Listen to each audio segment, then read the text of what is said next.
Sir take sir. नमस्कार, मी हरी आल्लट. आज 16 November 2024 रोजी जेनित न्यूज महाराष्ट्र चॅनलचा 5वा वर्धापन दिवस आहे, तो या ठिकाणी साजरा करण्यात आलेला आहे.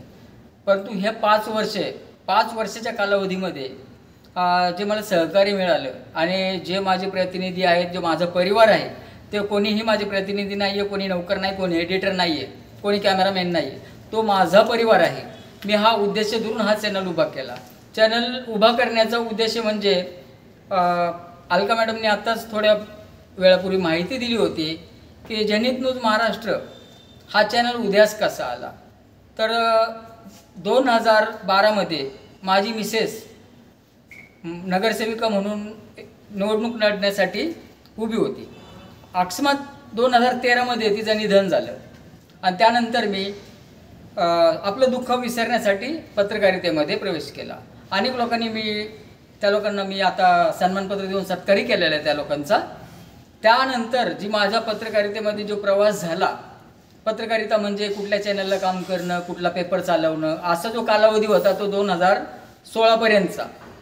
त्यानंतर 2016च्या नंतर आम्ही स्वतः जेनित न्यूजचा ह्या चॅनलला उदयास आणलं.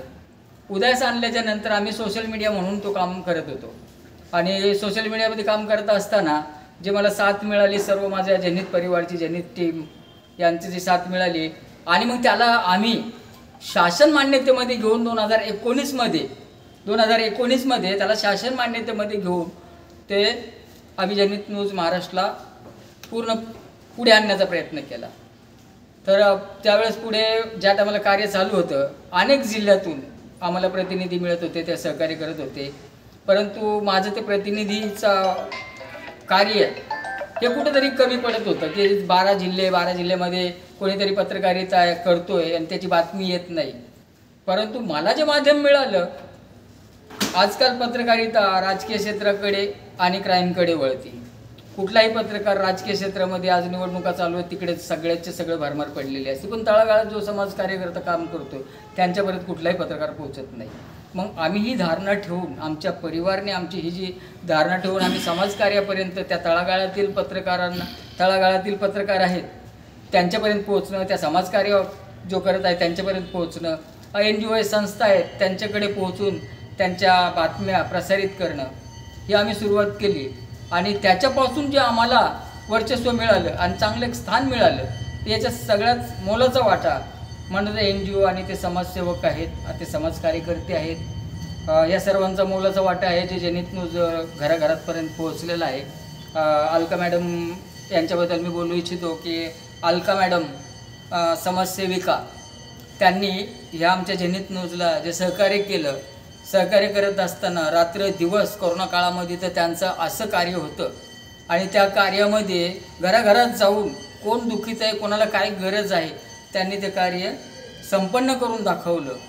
सुवर्णा देसाई यांनी यापूर्वी थोड्या वेळ पहिलेच मी बोललो की त्यांचा पत्रकारितेमध्ये प्रवेश कसा झाला आणि तो दिवस, आजचा दिवस, ती माझी मुलगी आहे आणि मुलीप्रमाणेच आत्तापर्यंत ती जेनित परिवारामध्ये ती जुळलेली आहे. तायडे साहेब आहेत आमचे, जे जेनित न्यूज महाराष्ट्राचे सहसंपादक आहेत, कार्यकारी संपादक आहेत. टोटलच जेनित न्यूज म्हणजे कसा आला, कधी आला, केव्हा आला आणि आता पुढे काय, तर हा सगळा जो डाटा आहे तो त्यांच्याकडे आहे. ते ह्या सगळं कार्यभार सांभाळून, आपला स्वतःचा व्यवसाय सांभाळून हे आपलं कर्तव्य पार पाडत आहेत. आशा मॅडम आहेत. आशा मॅडमने त्या मुख्याध्यापिका आहेत शहापूरला, त्यांनी स्वतःची नोकरी सांभाळून 350 मुलं तिथं सांभाळावं लागतात, तरीही तेवढं हे करून पण त्यांनी पत्रकारितेमध्ये आणि एक सूत्रसंचालन म्हणून त्यांनी जेनितमध्ये जे काम पाहिलं, खरंच त्यांचं कौतुक करावं तेवढं कमी आहे.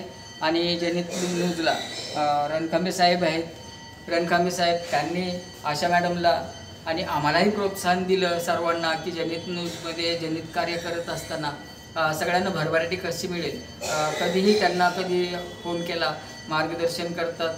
आणि या सर्व टीमने आज मी सगळ्यात एक गोष्ट दुःख व्यक्त करतो की आमचे मार्गदर्शक श्यामभाऊ जांभोलीकर, त्यांचा नेहमी आम्हाला सपोर्ट असायचा, परंतु ते आता आज 3 दिवस झाले ते हयातीत नाही आहे.